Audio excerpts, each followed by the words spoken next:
So part of what I'm thinking about is that we sure like things the way they were. And I hope that we will get to some normalcy, and everybody wants it to be back to normal. We want comfort, we want control, we like consistency, we like things calm and clear, and we want it to be simple.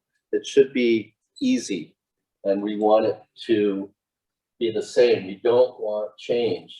But you know, what we see on the political, on the social, even information, say news, schools, education, what we see our grandkids and our kids go through, if we're with teachers, things are not the same. They've been changing and they continue to change. And I don't know about you, but I don't like it particularly. Thoughts that are seen as smart thoughts or intellectual thoughts or leading thoughts are not that interesting to me. They're kind of not what I'd like. Culturally, it's kind of a crazy time. It's like, okay, we're a global society now. We have the internet, we have the news, we have things online that show us points across the globe. And it's like in my practice, it's like I'm connected to a Christian group across the country of psychiatrists. And that group is connected to groups in the UK and groups in Australia and New Zealand who are psychiatrists dealing with the same things that we're dealing with on the medical side. But it's the cultural change that's happening all across the globe. And it's like, things are not the same. They're not clear. They're not concrete. They're not comforting. And we are out of control. And the last two, spiritual, go back, and missional. I don't know if you've been kind of watching like Southern Baptist Conference and all of that crazy stuff that's going on, and kind of the battles that are happening in the church. There are churches that were totally open and battling the government, and there are churches that are still closed and maybe meeting outside with masks. And there is conflict, and there is distress, and there's lack of direction because there's good and bad things being said and done on both sides. The missional process, you think, is kind of should be the same, but it seems very different these days in terms of evangelism, in terms of witnessing, in terms of being representatives of Christ. There is so much noise, and it's not a comforting time.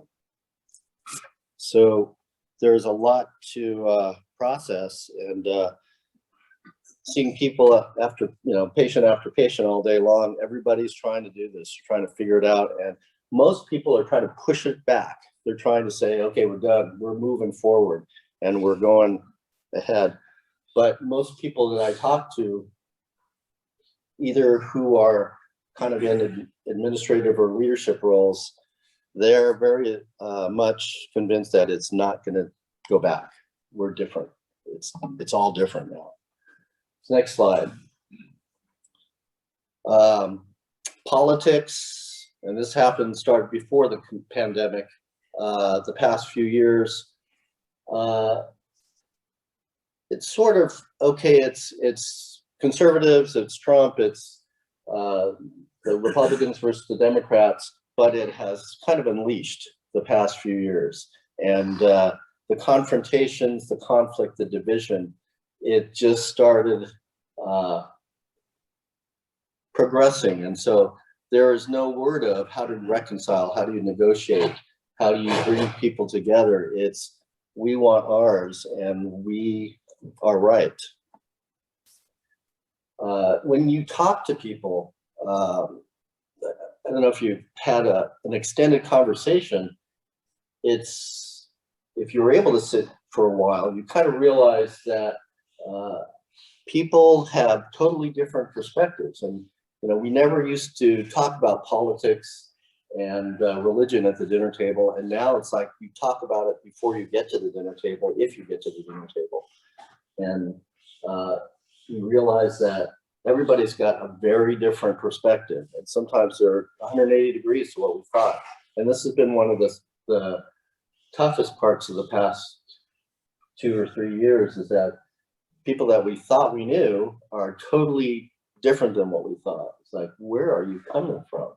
And a lot of it depends on life narratives. I don't know. You've heard the term narrative before.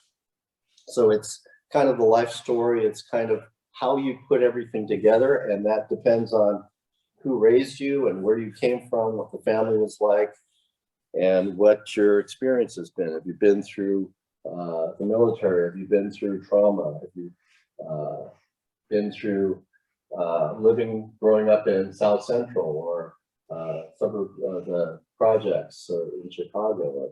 There's total different ways that you grow up in this world, and it depends a lot on what you grow up with and what politics you get and what's your perspective.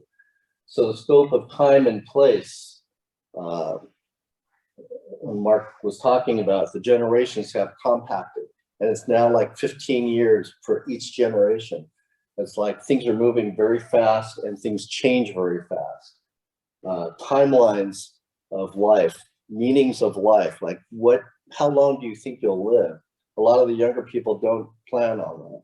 A lot of people think, I'm not planning for the future, I'm just living for the next year or 2 or 5. And I'm doing this career now, but I'm moving on.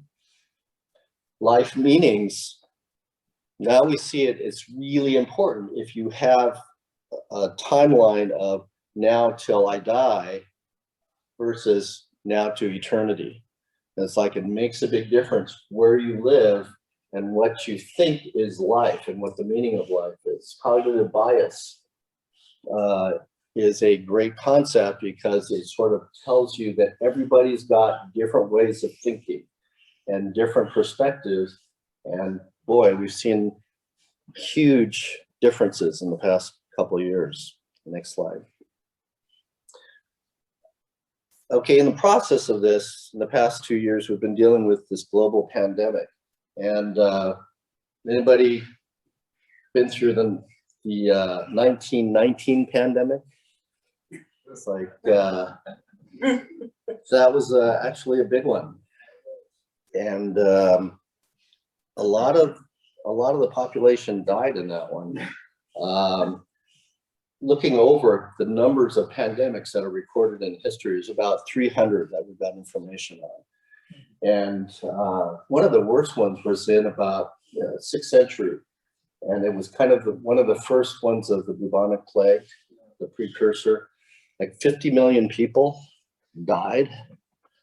About a fourth of the world's population at that time was wiped out.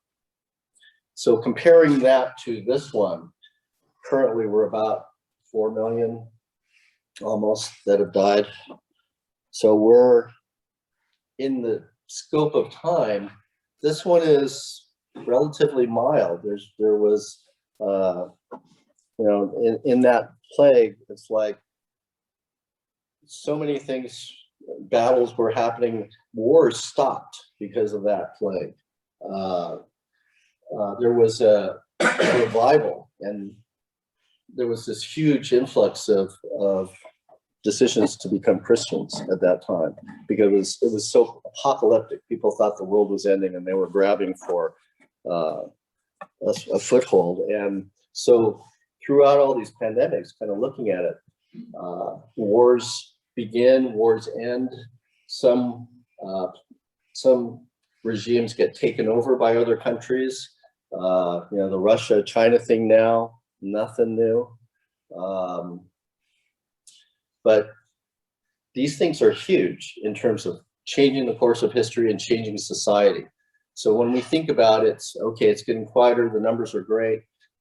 It doesn't necessarily mean that things are going to be the same, which is not comforting. This whole thing, we wanted science to express some kind of truth. And as science has failed us in a lot of ways, or that we don't get it, we understand that it's always a narrative. It's always who's putting the story together, who's shaping the facts, and who's telling the story. So we see that, you know, at the beginning of the pandemic, they were projecting how many people would get the virus and how many people would die. And Fauci said it would be this. It didn't make that. It went down here. There were projections that were here. And so there were graphs that would say you could have this many deaths or you could have this many deaths. And that was, for a lot of people, like, well, is that the best you can do? And he said, the truth is probably somewhere in between here. And science works that way. There's always a little wiggle room.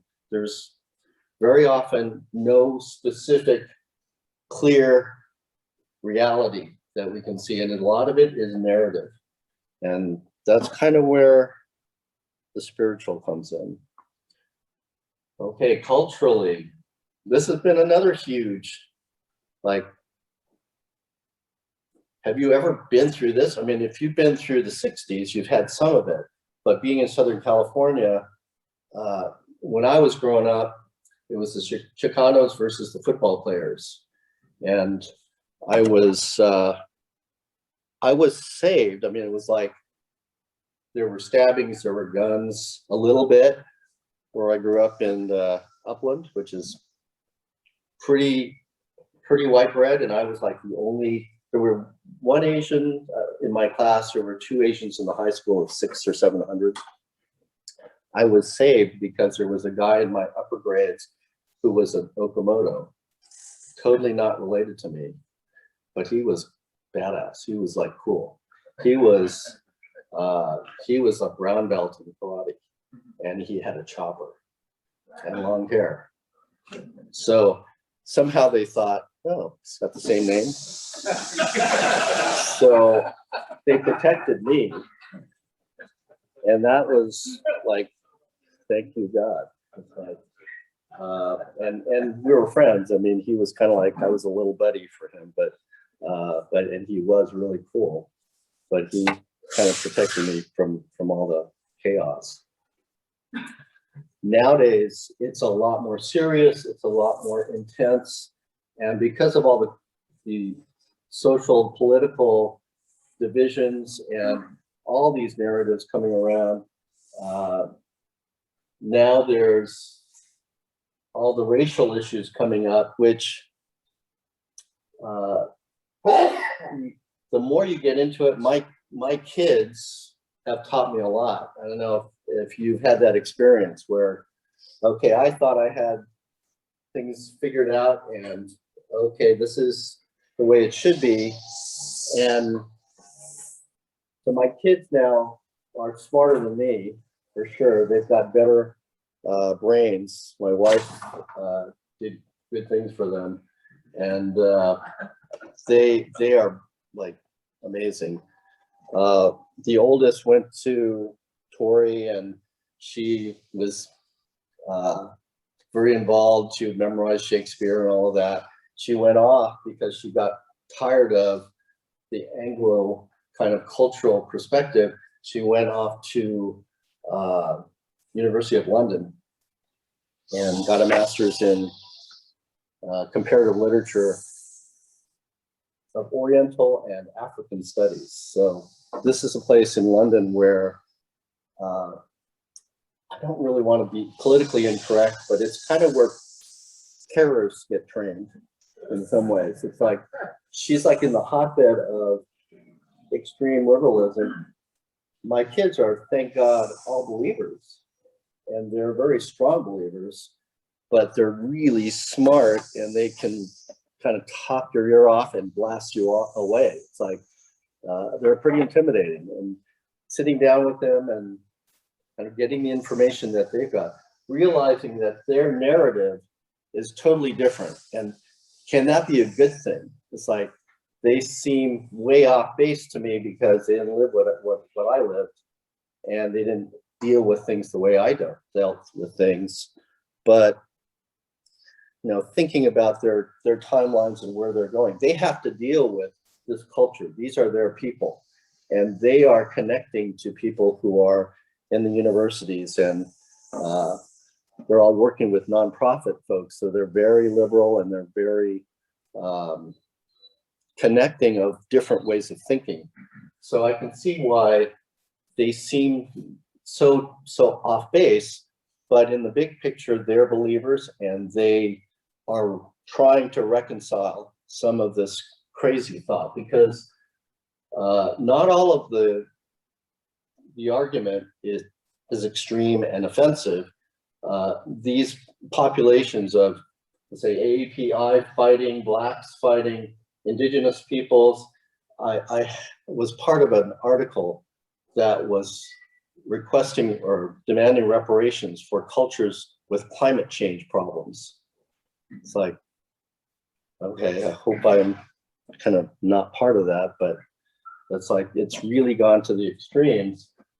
But within these groups, realizing that there's a range of thought, there's a range of narratives, and there's a range of cognitive biases in the groups. So there are people who are very offensive to me and very black and white, and you are ignorant and terrible and bad, and you're part of the problem, to people that have gone past that and have been able to mature and grow and say, we need more dialogue. We need to connect. We need to exchange our narratives and bring connection back.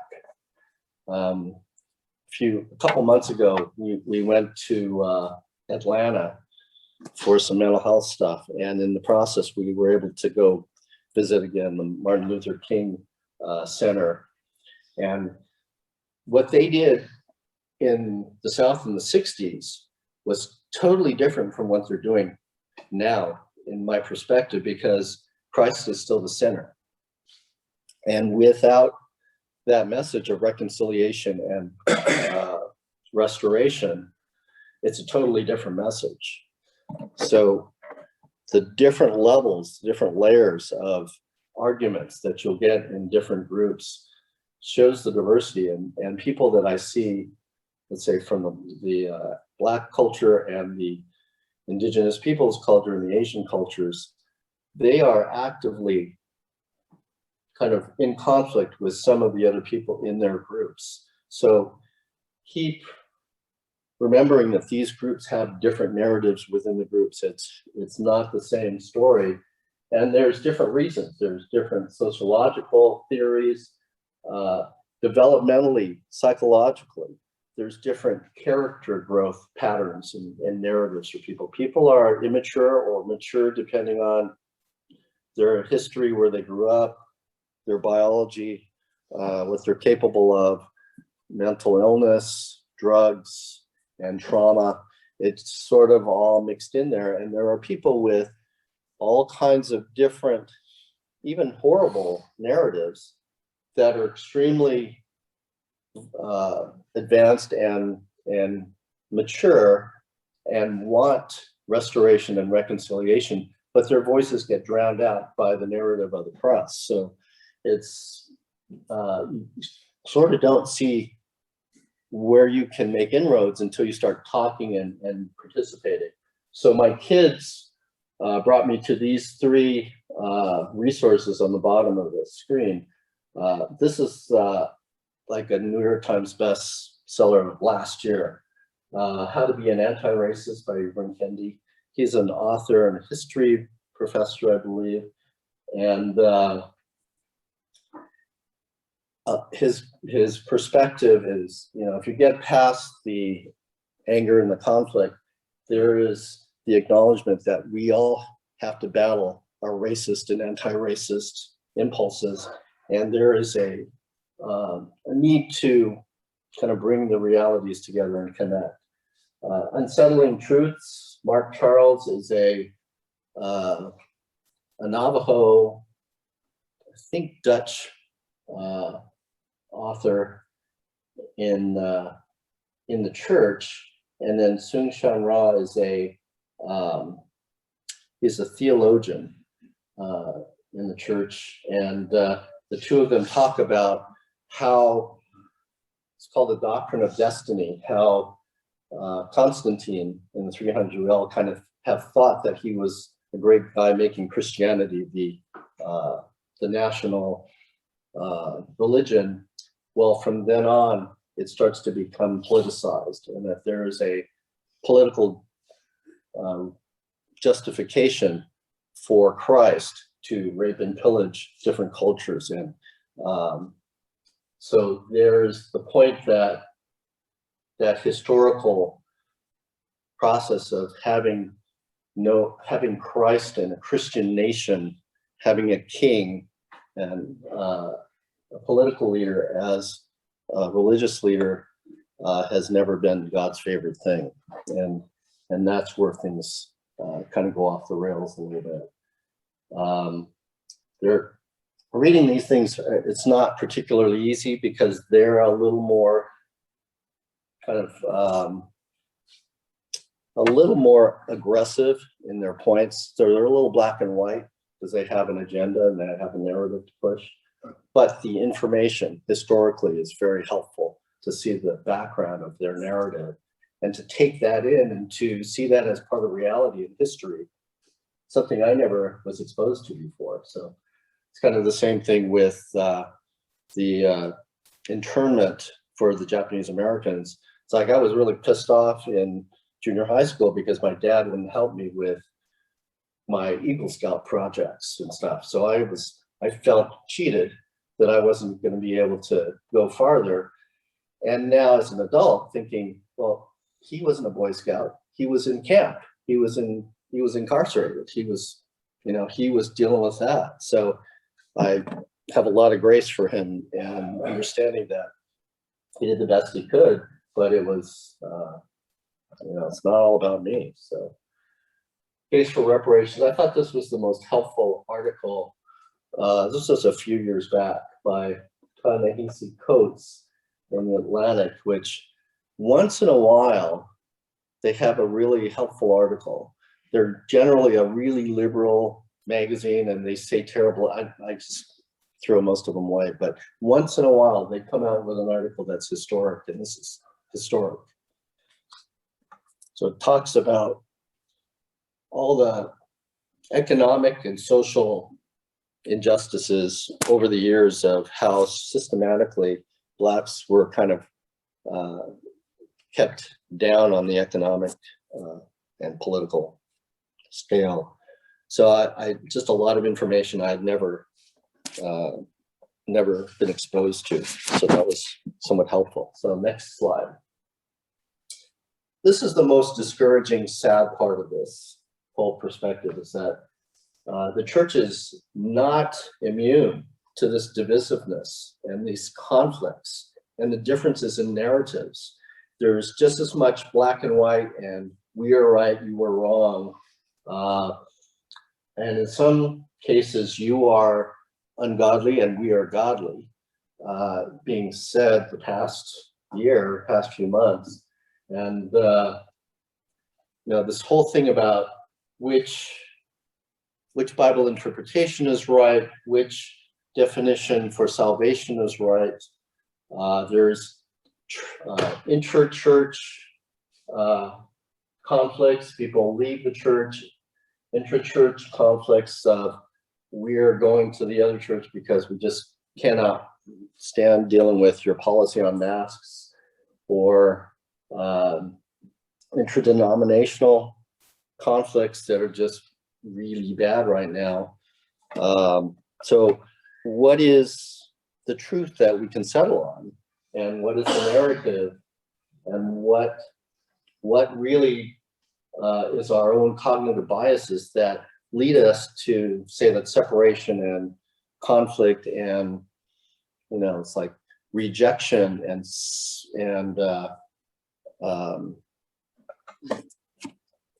like we get into these conflicts where I never want to see you again. I never want to talk to you again. You say you're a Christian, I don't think so, kind of a thing. Judgmental, black and white. This is just, to me, I think this is the most painful part of this whole thing. that the church has not kind of had the voice of reconciliation. It's like, where's that been? Where's that in the church? Next slide. So with all of that stuff, all of this past year and a half of bad stuff, death and chaos and division, where do we get some comfort in this? Well, my thought was, okay, the process is, what's the most important thing? How do we survive this? And through the years, pandemics are world changing. They destroy cultures, they destroy economies, they destroy past order. It's like the Tower of Babel. It's like everything is broken apart. And so, okay, we're going through this. We've gone through a bunch of it, and it's not necessarily that different from what it's always been through history. But as a Christian, as a 21st century Christian, well, how do we look at this? Like, what's next? So what's important is my go-to is, okay, what's the most important thing? Okay, God is sovereign. Romans 8:28. We know that for those who love God, all things work together for good for who are called according to his purpose. Colossians 1:16-17. For by him all things were created in heaven and earth, visible and invisible, whether thrones or dominions or rulers or authorities. All things were created through him and for him, and he is before all things. In him all things hold together. In Isaiah 45:7-9, I form light and create darkness. I make well-being and create calamity. I am the Lord who does all these things. Shower, O heavens, from above, and let the clouds rain down righteousness. Let the earth open, that salvation and righteousness may bear fruit. Let the earth cause them both to sprout. I, the Lord, have created it. Woe to him who strives with him, who formed him a pot among earthen pots. Does the clay say to him who forms it, what are you making? Or your work has no handles? Next slide. I know that you can do all things, Job says, and that no purpose of yours can be thwarted. And Lamentations, who has spoken and it came to pass unless the Lord has commanded it? Is it not from the mouth of the Most High that good and bad came? Why should a living man complain, a man about the punishment of his sins? I guess that's comforting, but how do we take this and have it be comforting, and where does that orient us to? Next slide. So God's sovereignty and power, as it's applied to the physical universe, God is in control over viruses and antibodies and vaccines. He's in control of the emotional and relational universe. He's in control of conflicts and restoration if we choose to embark in it. He's in control of the spiritual universe, certainly. So we hold on to that type. Next slide. We all know as Christians, sin and evil is present and ever present in this world. This is the place for it, and this is what the world is about at this point. A lot of people who are not Christians are very intent on denying the words sin and evil, except when it comes to the Nazis. That is our only hold on the world, on the word evil in secular society. Otherwise, maybe serial rapists or sadists or torturers, maybe. But it's hard to find that there are people or events bad enough to be called evil these days. They will not accept the concept unless it's specifically about the Nazi issue. Next one. So these scriptures are all kind of reminding us that we have all sinned and fall short of the glory of God, and that we as Christians can participate in evil. Next slide. So sin is something that we are made of in some ways. I mean, our bodies, our brains are fallen. We can choose to sin. Sin happens by default. Sin as a function of time, past, present, and future has effects. So generational sin, something called epigenetics, is the study of environmental forces on our DNA. And that, say, our grandparents, if they had a certain diet, it will affect the grandkids and how they digest food. The same concept goes for things like trauma and abuse now, and they're showing research that if you've had trauma and abuse in your history, it actually lends towards your being more vulnerable to things like depression and anxiety. So the actual DNA is connected to environmental effects, which is, you know, if you would design a human being to live on the earth in a real form, you'd have to have that function, and God is brilliant. And that happens in good and bad ways. Evil is real. Evil is a circumstantial opportunity, and evil becomes a choice. There are people, there are circumstances where people can choose to do the evil thing. And I think talking about Satan or the process of evil as things come together and then somebody chooses to do that, or I will choose to comply and do what Hitler wants me to do, or put whoever you want in that position. I will join this group. I will do what that person says. I'll do what my thoughts say. Next one. The third thing to hold on to, that God is love. That is kind of the biggest overarching concept of all this. Whoever abides in love abides in God, and God abides in him. God is love, and all who live in love live in God, and God lives in them. Next slide. So what happened? Why did it happen? Where are you, God? And what are you telling me? Thinking about all the things that we've lost control of and things that will be changing from now on. Next slide. What do we hold on to? God's redemptive call. What is his challenge to us? How do we tap into the unchangeable, timeless, and loving and redemptive process? To me, that's the more important thing compared to what politics survive or what conflict culturally or racially. Things will continue to boil and bubble, but loving God with all our heart, soul, mind, and strength, loving the other as ourselves. So who's made that connection of loving others as ourselves with the term othering? So that's the sociological term that starts the racism process. In a tribe, we look at people outside the tribe as others. And that's where the kind of paranoid process happens.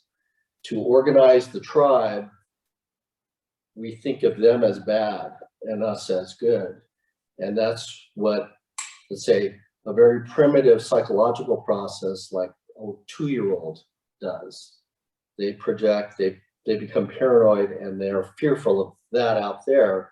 And as people grow, and as, let's say, they're not schizophrenic or they're not primitive, immature people, they start to realize that inside, I have bad stuff too. I'm not totally good. Nobody is. And that's the maturity of the Christian perspective, is that we live with sin. We have bad things. We have cognitive biases that are not necessarily good, or we have to deal with the other person who has cognitive biases that are not necessarily good. Maybe they or we have trauma there, we have depression, anxiety problems that pull us backwards and make us become more primitive and immature. If we recognize our sin, our narrative, when we other others and our cognitive biases, and we kind of realize that making them all bad and having us as all good is not a mature thing, and it's not a godly thing. I mean, this is scriptural. Don't judge. Look at the beam in your own eye. Appreciating God's transformation, redemptive grace from less. Sin and evil are redeemed through salvation. Next slide. So what's important is to keep trying to focus on our redemptive call that challenges us to be loving and redemptive. Grateful for God's love, transform dividing to reconciling, separating to restoring, not judging, condemning, and loving, imparting grace and forgiveness, connecting through the Spirit, through the third. If you're believers, it works so much better through our humility and surrender that we sung about this morning. We surrender comfort, control, consistency, calm and clarity, and simplicity or concreteness. We surrender it to God, giving it up and knowing that that's not our call. Our call is, next slide, to keep in mind God is the sovereign one and all powerful. We all live here with a sin nature, including our cognitive biases and narratives, and live with opportunities to sin or choose evil. I think it's happening in the church these days. God is relational, redemptive, reconciling, and restoring in relationship, transforming people through grace and through Christ, knowing that God is love, and as God is, so we are called. So going back to the first slide, the introduction slide.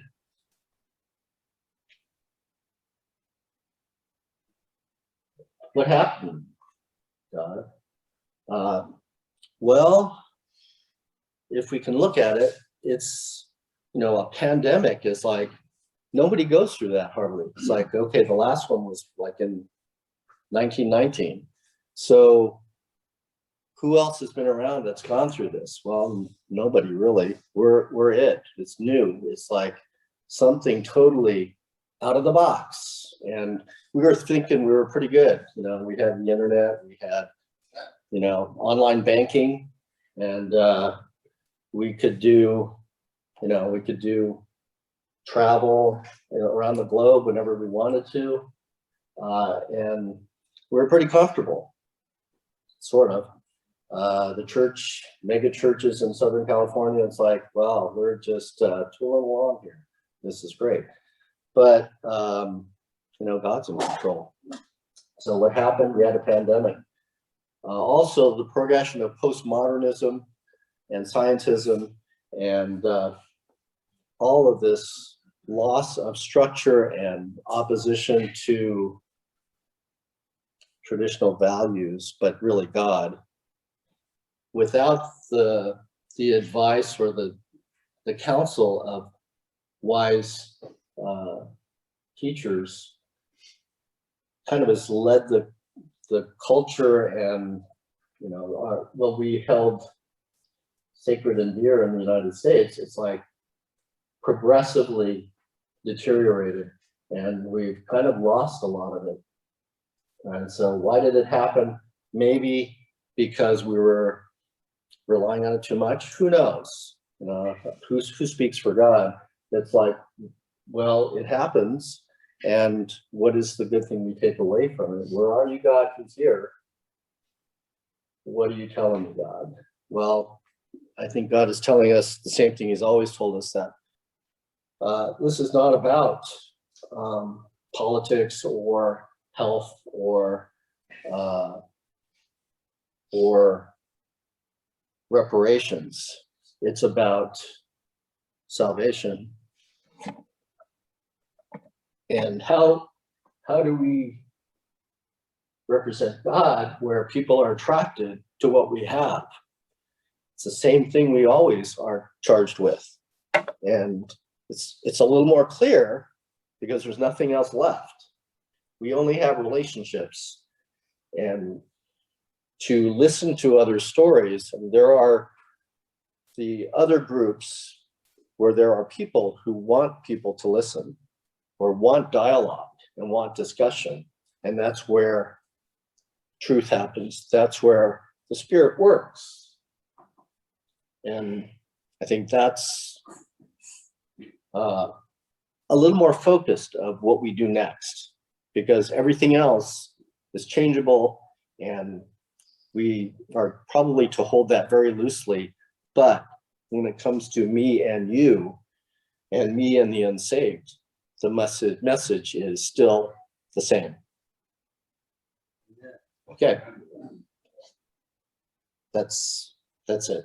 That's what I have today.